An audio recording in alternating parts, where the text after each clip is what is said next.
There was a man in doctor scrubs whose hands were trembling badly, a pregnant woman anxiously biting her fingernails, and a big man with broad shoulders shouting at a metal door, "Let me out of here!" And then my heart dropped, because there was a little girl sobbing in the corner with two messy black braids. It looked exactly like my little sister Gia. It had to be her. I dragged myself across the floor toward her and pulled her into my chest and hugged her tight and sobbed out, "Gia, Gia, I'm here. I'm right here. I'm gonna get us out." But then she looked up at me with brown eyes when Gia's were blue, and my heart sank because it wasn't Gia at all. I whispered, "I'm sorry. I'm so sorry. I thought you were my little sister." And her lip trembled, and she quietly said, "I want my mommy." I felt bad for her, but just sat back on the floor in shock, and that's when I noticed the smudgy purple flower Gia had drawn on the back of my hand that morning before I left for work. My heart hurt, because that flower meant Gia was waiting for me at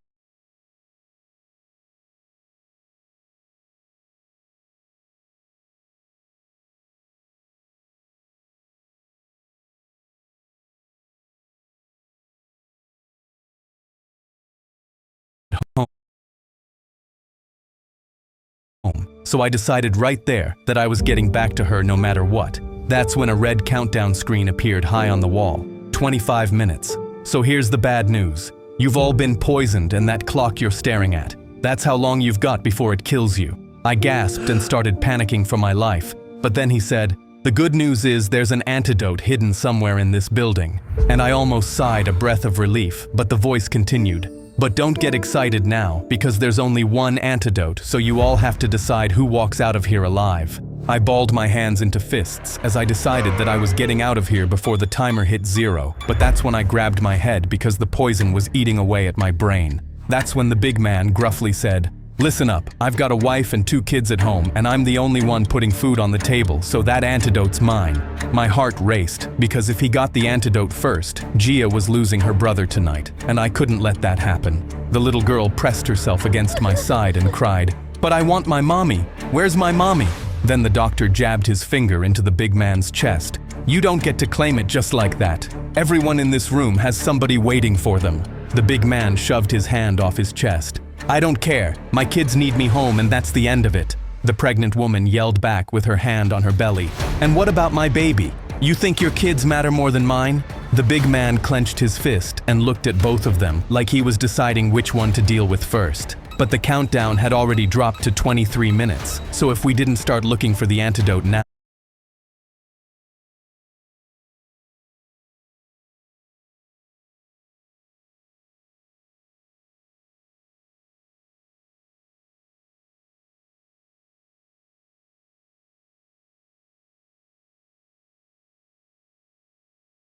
we were going to die here. So I got off the floor and got between them. "Knock it off. We need to find the antidote first, and we figure the rest out together." The big man took a step toward me and roughly asked, "Who died and made you boss?" My hand was sweating because he looked seconds away from punching me, but the doctor and pregnant woman knew my plan was their only shot at survival. So the doctor said, "He's right. We're wasting time." And the pregnant woman nodded. The big man's jaw tightened, furious that he didn't get his way, but I turned away from him because every second we stood here was a second closer to dying. To remind you that 60% of sales on Amazon come from independent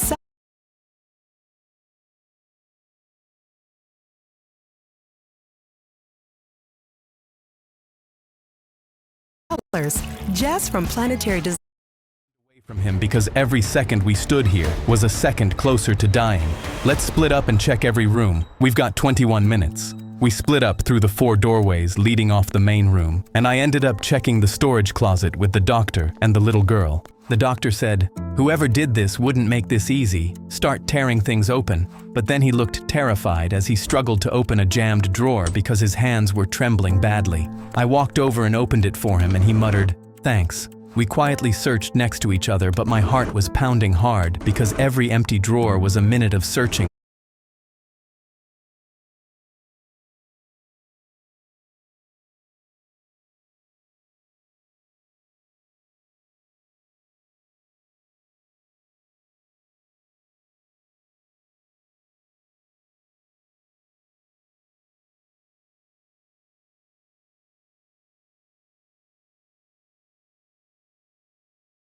We'd I'd never get back, so I talked to him to ease my nerves a bit. "Who do you have waiting for you at home?" He gripped the edge of the counter and his eyes filled with tears. "My fiancée. We're supposed to get married in 2 weeks." I told him I was sorry and asked him what she was like, and he let out a small laugh. "She's the love of my life. If I don't make it out of here, she's going to think I abandoned her at the altar and she's going to be crushed." A tear ran down his face. I can't do that to her. I felt so bad for them that for a second I wanted him to make it out so they could get married. And then he went back to searching with more urgency. "That's why I'm going to find the antidote. For her." That's when I felt a small tug on my shirt and looked down to see the little girl pointing up at the top shelves with tears in her eyes. "I can't reach those. Can you help me?" Her braids fell over her shoulders, and for a second I saw Gia standing in front of me asking me to grab cereal off the top shelf. So I told her, "Of course, come here," and I picked her up under her arms and lifted her up to the top shelf. She started pushing things around looking for the antidote, and her body was trembling from the poison, but she didn't say anything because she was trying to be brave. After a minute, she quietly asked, "Am I doing it right?"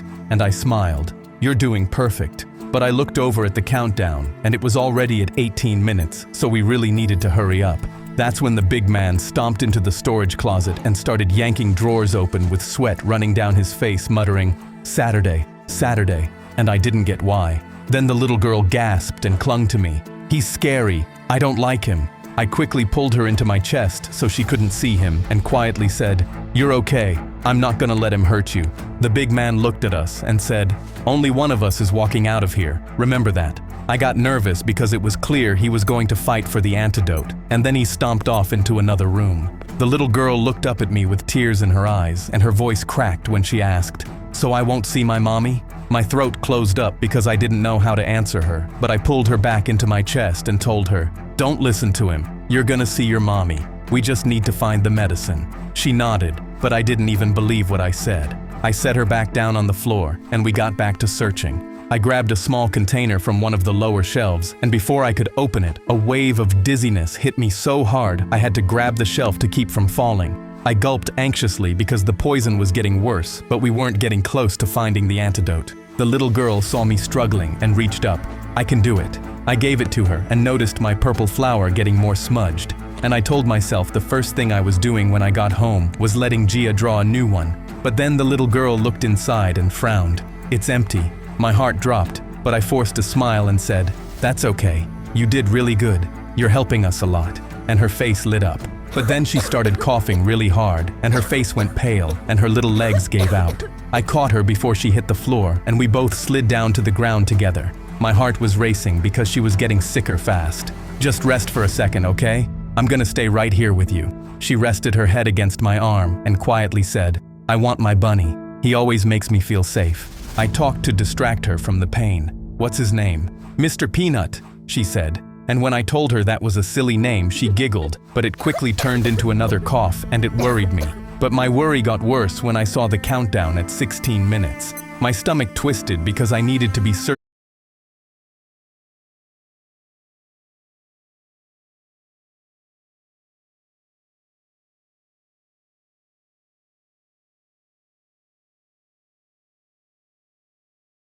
searching for the antidote to get back to Gia, but I couldn't leave the little girl alone either. But that's when the doctor walked over to us. "There's nothing else in here. We have to check the other rooms." I pushed myself off the floor on shaky legs and lifted the little girl up to her feet, and we headed into the next room to keep searching. The pregnant woman was already in there opening cabinets, but she was struggling to bend down and check the lower ones because of her belly. So I told the little girl to start checking the drawers on the other side of the room, and then I walked over to the pregnant woman and told her, "I'll check the low ones. You can check the higher cabinets." She let out a relieved breath and said, "Thank you." I opened the lower cabinets and she checked the high ones while holding her belly, and I asked, "How far along are you?" She rubbed her belly. 7 months. I'm naming her Connie, after my mom. I told her, "That's a pretty name," and her eyes filled with tears. My mom's been sick for a while now, cancer, and this baby's the only thing keeping her holding on. If I don't make it out of here, she's never gonna get to meet her. I softly said, "Connie's lucky to have a mom like you," and she gave me a small smile. "Thank you. That means a lot." I felt a little happy that I could comfort her, and then we went back to searching. But we didn't find anything, and the countdown had dropped to 15 minutes, so we rushed to the next room.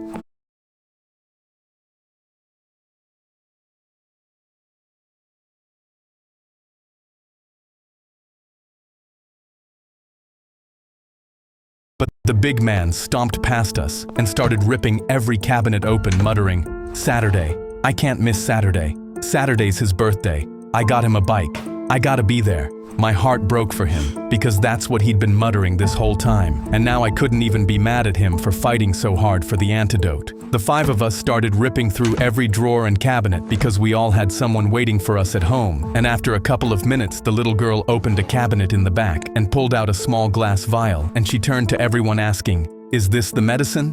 My heart actually stopped for a second because that was our way out, but then I watched everyone's reactions to the vial and realized we all wanted it. The doctor tightened his jaw. The pregnant woman's hand went to her belly, determined to save her baby, and the big man's eyes locked onto that vial like nothing else in the room existed. That's when everyone moved at once. The doctor crouched down in front of the little girl with tears running down his face and held out his ring finger to her. "Sweetheart, look at my ring. It's pretty, right?" The little girl sniffled and nodded slowly. "It's really pretty." "Yeah, it is. My fiancée. She's really pretty too, and she's waiting for me. You want to help me get back to her, right? Just give me the medicine."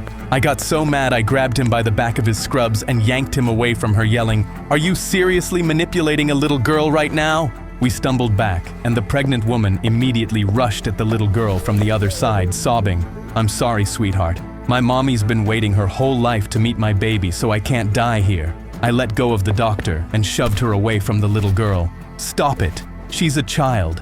Are you all out of your minds?" And that's when the big man stepped forward, his face wet with tears. My body filled with dread when he roared, "I told you that antidote was mine," and charged straight for us. I threw myself in front of the little girl to protect her, but the big man slammed into both of us so hard, we crashed back into the cabinets, and the vial flew straight out of her hand. Everything moved in slow motion, and I couldn't breathe because that was our only way out, and it was falling right under our noses. The doctor dove forward. The pregnant woman screamed and lunged with both hands out, and the big man stumbled trying to catch it, but the glass vial hit the concrete and shattered into 100 tiny pieces, and the clear liquid splattered across the floor. The room went dead silent, except for the sound of the countdown ticking down to 11 minutes, and we all stood there frozen, staring at what we'd just done.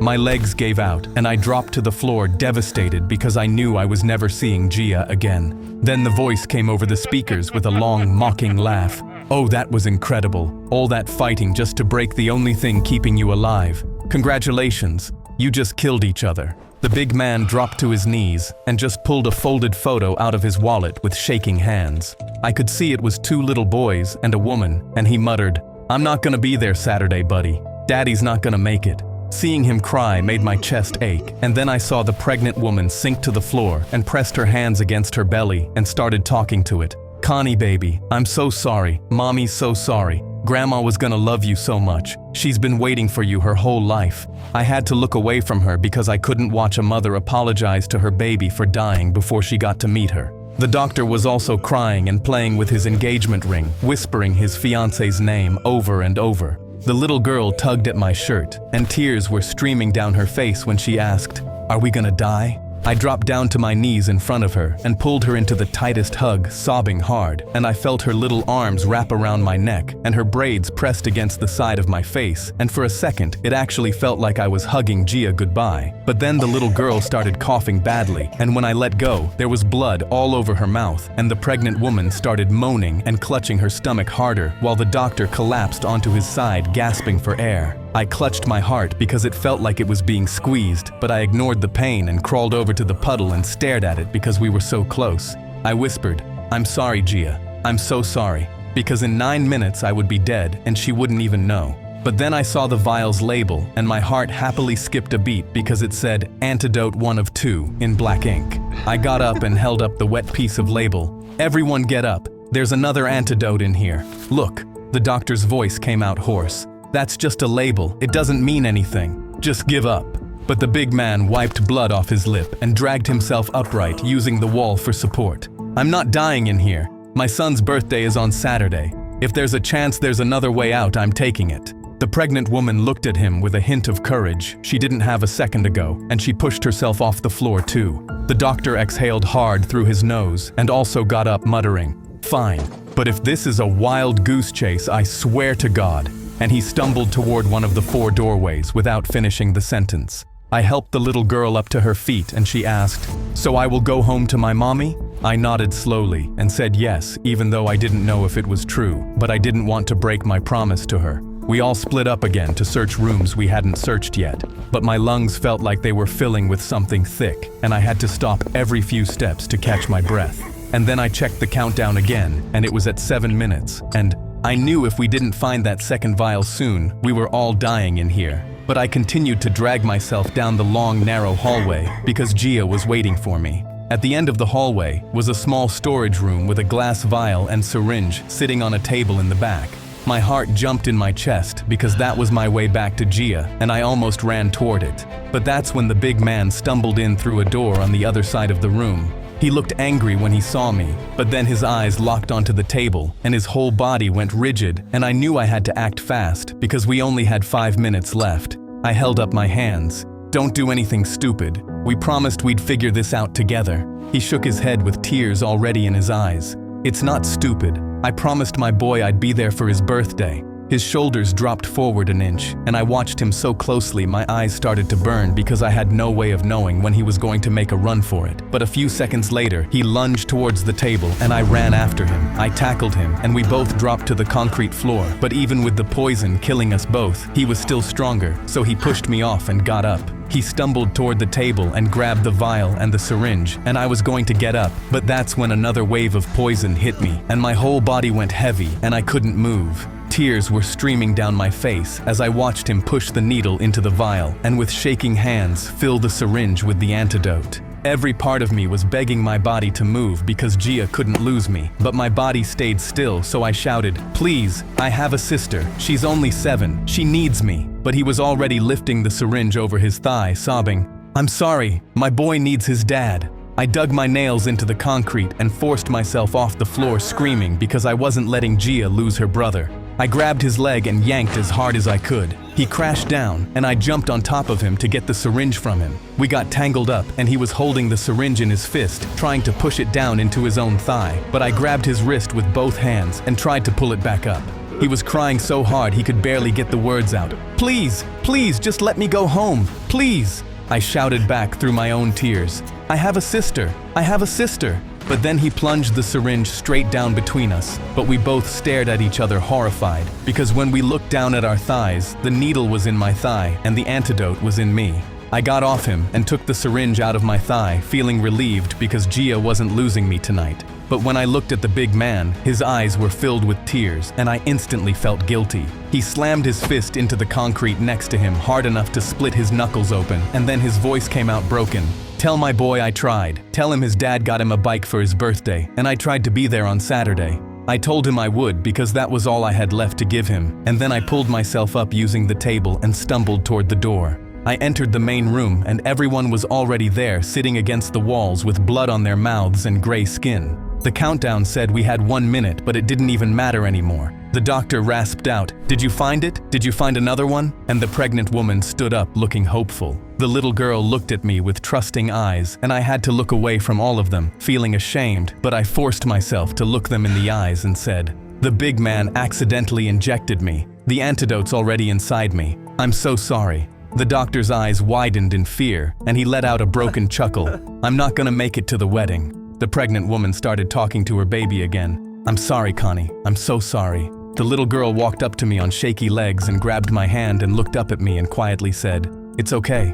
Gia needs you." I started sobbing because I didn't deserve her being okay with this, and then the big man stumbled in, dragging himself along the wall for support, and that's when the voice came back laughing hard. "Oh, that was the best one yet. You couldn't have written it better if you tried. Congratulations to our winner." My chest felt heavy because I didn't feel like a winner. But then 4 red sniper dots appeared on 4 foreheads. 1 on the doctor's forehead, the pregnant woman's, the big man's, and the little girl's. My breath got caught in my throat from the realization that the little girl was going to die, and then everything around me slowed down. I felt my legs push off the concrete before my brain caught up, and the air around me went thick like I was running through water. I could hear my own voice screaming from somewhere far away. "No, no, she's a kid, she's just a kid." But my body was moving too slow. The dot stayed on her forehead, and her little eyes were still looking up at me like she was waiting for an answer.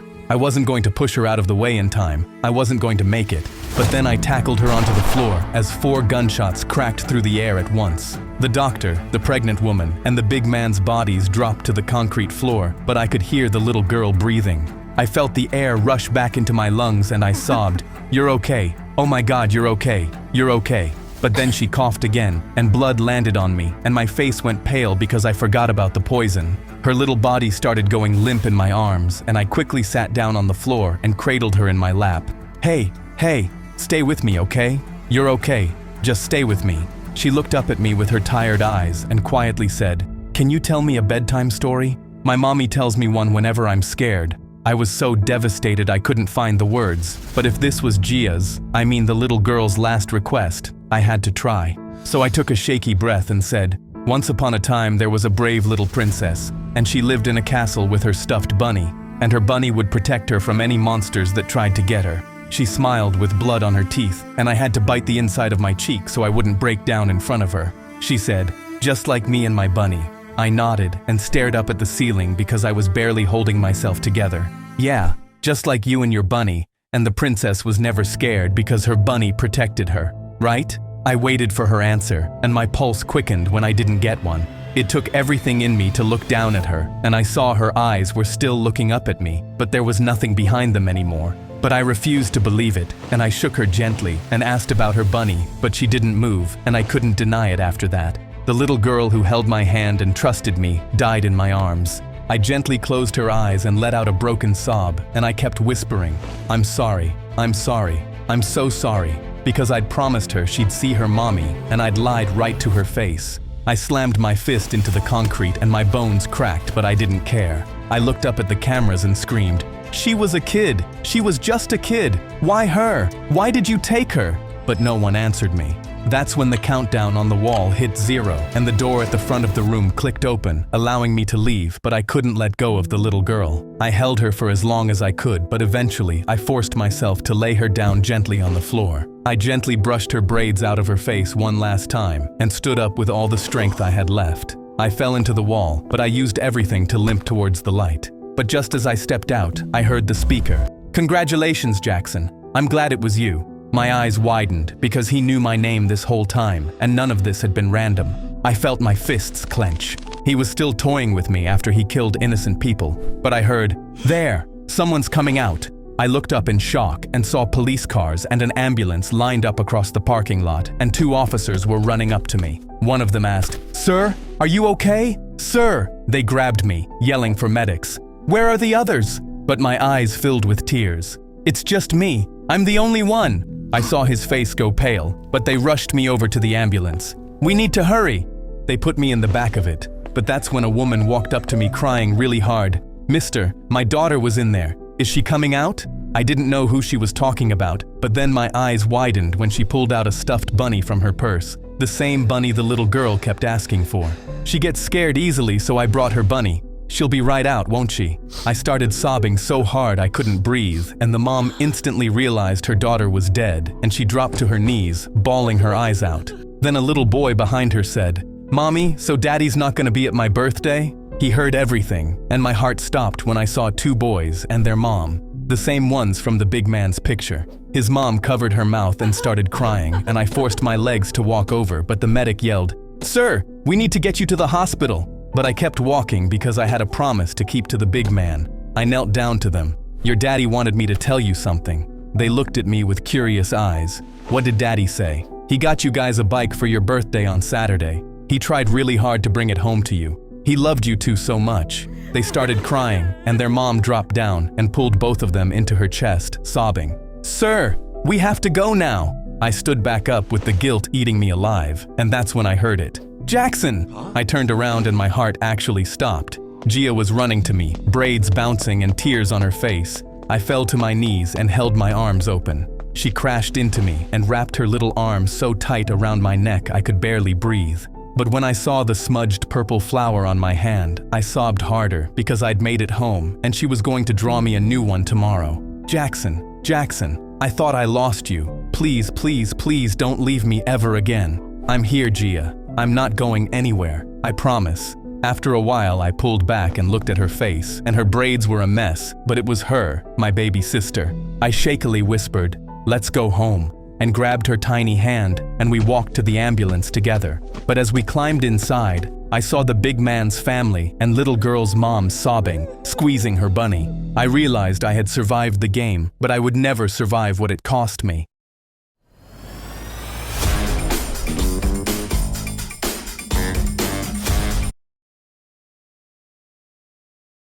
I shot out of bed when I heard my mute daughter Ren screaming her lungs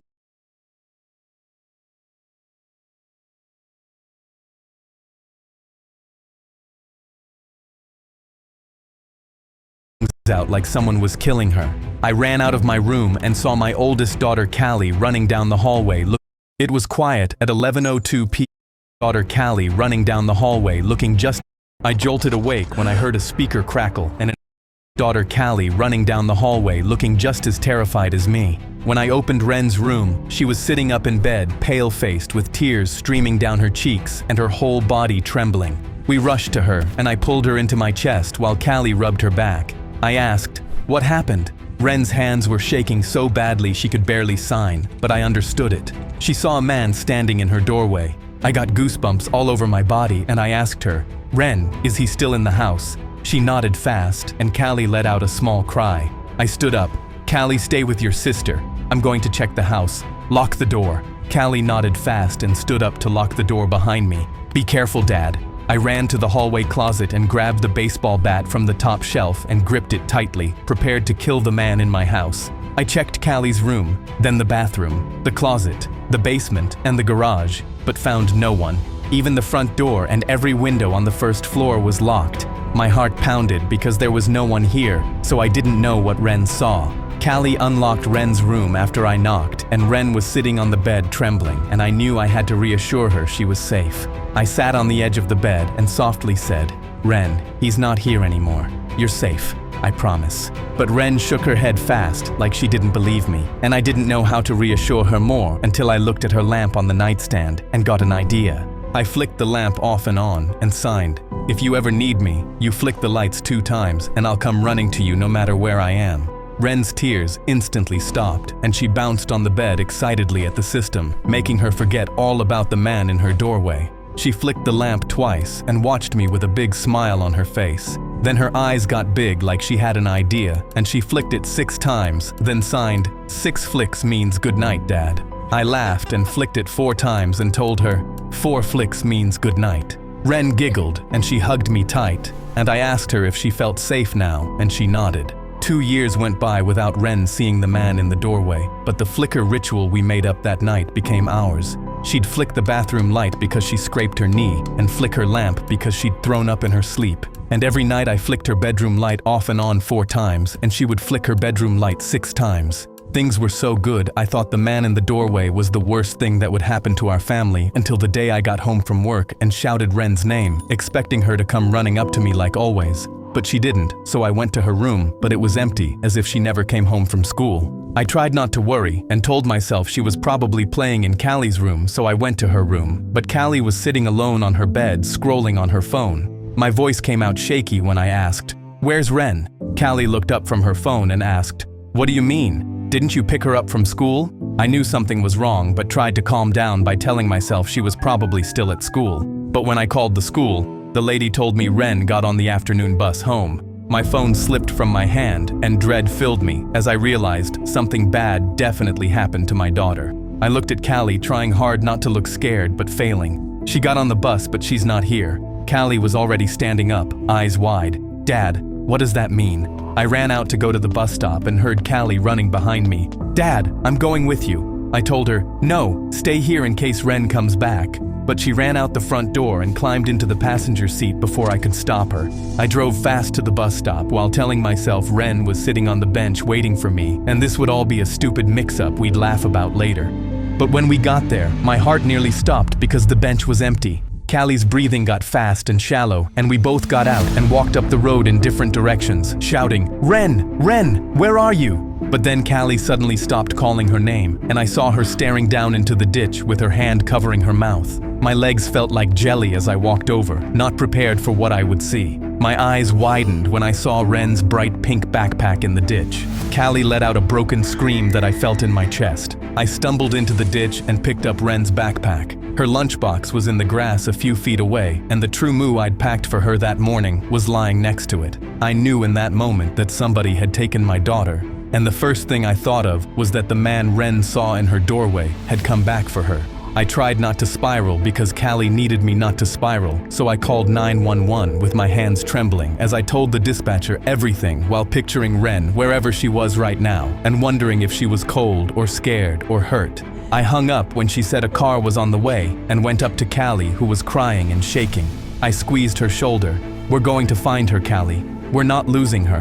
When the cop showed up, he looked around the area for 3 minutes, then said, "There's no signs of a struggle out here, Mr. Powell." I said, "That doesn't make sense." But he told me, "Most kids her age run away from home and come back in a day or two. Just go home and wait it out." I clenched my fists. "You don't understand. 2 years ago, she saw a man in her doorway. What if it's the same man?" The cop sighed like I was making things up and asked if I filed a report, but when I said no, he said, "No report means that's not a lead. Best I can do is put out an alert." I knew he was going to be useless and not do that, so I told Callie we had to go, and we both angrily walked back to the car. Back at home, me and Callie started making missing persons flyers. Callie was crying the entire time, but kept wiping her tears and saying, "I'm fine," before I even asked. I squeezed her hand and told her that we were going to find Ren because we had to. When midnight came, I told Callie to go to bed because we were going to hand out the flyers at 8 a.m. She nodded and went to her room while I went to Ren's. I flicked the bedroom light off and on 4 times to tell her goodnight and stood there waiting for her lamp to flick back 6 times, even though I knew nothing was coming. The next morning, Callie and I were out the house putting up flyers on every telephone pole when our neighbor Mr. Reeve came up to us. We never really spoke, so it surprised me when he told me, "Silas, I heard what happened to poor Ren. I'm not letting you do this by yourselves. Tell me what you need." I stood there amazed because he was offering more help than the cop had. I handed him half the stack of flyers and he looked at Callie and his voice cracked when he said, "Callie, sweetheart, we're going to find Ren." Callie just nodded, and then Mr. Reeve walked off in the opposite direction, and I felt more hopeful than I had all night. We worked until we ran out of flyers, and Mr. Reeve told us, "I got every porch and every telephone pole between here and the school. I also told the guy at the gas station to look at his cameras for yesterday afternoon." I pulled him into a hug before I even knew I was doing it. "Thank you for your help." He patted my back. "Silas, I don't have kids of my own, but I'd want somebody to help me if I were in your shoes." He took his phone out and told me to save his number so I could call him whenever I needed something. I saved it with shaking hands, and my voice cracked when I said I didn't know how to thank him. He rubbed his neck and asked, "Could I see Ren's room for a minute? I know that probably sounds strange, but I want to pray over it." It did sound strange, but he spent the whole morning helping, so I nodded. Callie whipped her head at me and through gritted teeth said, "Dad, what are you doing?" I shook her off and said he was being polite. I walked past her and led him upstairs. He looked at the bed and the lamp on the nightstand and the stuffed rabbit on the pillow and the pink walls. Then he closed his eyes and whispered a prayer, and when he was done, he told me again that we were going to find Ren. I thanked him and walked him out. Callie was in the living room now with her arms crossed tight and face pale. "Dad, that was so creepy." I couldn't believe what she was saying. "Cal, he was just praying." She scrunched up her face. "I don't care. I don't want him in our house again." I reminded her that he was the only one helping us, and she stormed off angrily and slammed her door. I went back up to Ren's room and flicked the bedroom light off and on 4 times and still stayed there waiting for her lamp to flick back. But that's when I noticed I could see into Reeve's living room, and his overhead bulb was flickering on and off. My throat closed up because it felt like Ren was talking to me, but I knew it wasn't her. The next morning, Mr. Reeve knocked on my door holding a foil tray. "I made you guys breakfast burritos. Food is probably the last thing on your mind." I let him in, and he set the tray on the counter, and that's when Callie came down the stairs. She froze when she saw him, but Mr. Reeve happily handed her a plate with a burrito. She took it without a word and sat at the kitchen table but didn't touch the food. Reeve sat across from me, and his eyes were as tired as mine. "Silas, there's something I have to tell you." I gestured for him to continue. "Do you know the man that lives in the brown house with the chain-link fence?" When I nodded, Reeve said, "I don't want to point fingers, Silas, but he has a history with kids. He could be a suspect." Callie was already standing up, and I was grabbing my keys off the counter, and we all ran outside. Callie and me got in the car while Reeve watched us from our driveway. When we got to the Brown house, I saw a white van in the driveway and the blinds were closed. I got an unsettling feeling in my stomach, and it made me think this was the man Ren saw in her doorway 2 years ago, and he'd come back to finish what he started. I unbuckled my seatbelt, and Callie unbuckled hers, but I grabbed her wrist. "Stay in the truck." She tried to pull her arm back. "No, Dad. What if he took her? That's why you need to stay in the car." I got out the car and walked up the porch, hearing my own pulse in my ears. When I knocked, a man in his 50s opened the door, and he looked annoyed at being interrupted. "Yeah?" he said. Really annoyed, and that pissed me off. My voice came out cold. "Where is she?" He looked confused. "Where is who?" "My daughter, 9 years old, mute, missing. I know you took her." He stood up straight, menacingly towering over me. "I don't have your daughter. Now get off my property." But I wasn't intimidated and looked past him into his house, and that's when I saw a bright pink backpack that looked just like Ren's. My vision blurred, and I grabbed him by the shirt and slammed him into the doorframe. "Where is she?" he struggled out. "I don't know." I didn't believe him and punched him in the face, and he dropped to the floor, but I continued hitting him. My knuckles were splitting open on his face, but I didn't care. "Where is she? Where is my daughter?" That's when I heard sirens, and a cop quickly pulled me off him and slammed me against the porch railing. "Sir, you need to calm down right now," I screamed. "He has my daughter. Check the house. I saw her backpack on his counter." The other cop was helping the man up, and he was spitting blood and shaking his head and talking fast. The cop let go of me while his partner walked over. "Sir, he's got an alibi. He was at work the day your daughter went missing." "He's lying. Call his manager." The cop sighed and told the man to call his manager, and he put her on speakerphone. The cop explained everything to her, and my face crumbled when the manager said, "I can confirm he was here on that day." I shook my head rapidly and felt my head spinning. "No, he's lying, I know it. I saw her backpack on his counter." The cop sighed and asked the man if he could show me the backpack, and when I saw it, I realized they were 2 completely different bags. I closed my eyes and my legs almost gave out because I was still nowhere near finding Ren. "He's not pressing charges, but if you come within 100 feet of this house again, you're going to jail. You understand me?" I nodded weakly, then walked off the porch. When I got in my car, Callie looked scared of me, but then regained her composure and said, "Dad, you can't do that again. If you go to jail, Ren doesn't have anybody." I swallowed hard, suddenly feeling guilty, and drove us home in silence. When I pulled into the driveway, Reeve was at my window in seconds, and he covered his mouth when he saw my hands. "Silas,